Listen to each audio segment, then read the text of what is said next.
Disaster in Lausanne, Switzerland today as all three Jamaicans came up short in one way or another in the 100 meters for women. Shirley Fraser Price was the first Jamaican who was out of the race. Fraser Price apparently felt a hamstring injury during her warm-up session.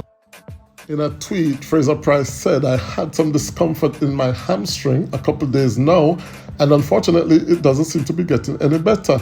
As a precaution, my coach decided not to risk it at this point. We'll have a few days to get some treatment before Brussels.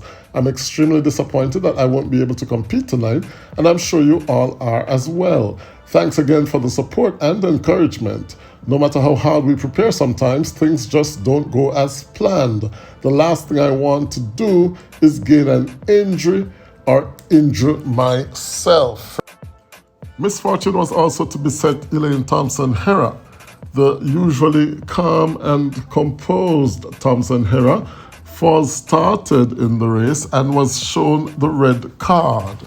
Thompson-Herah, who was looking to bounce back from her defeat at the World Championships, was left disappointed.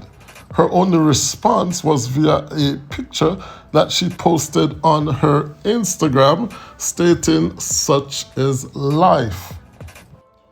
Both Jamaicans dropping out of the race wouldn't have gone down well with the organizers, but there was the third Jamaican, Shericka Jackson, who was in the race. Unfortunately, Jackson could only manage second place after a disastrous start.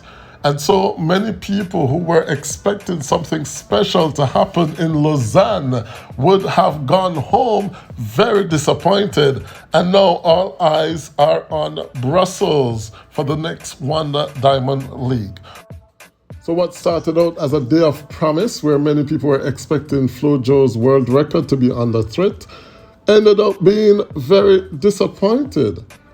And now many are saying that that chance of breaking the world record might have gone for this season.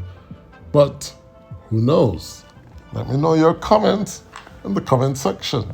And remember to subscribe.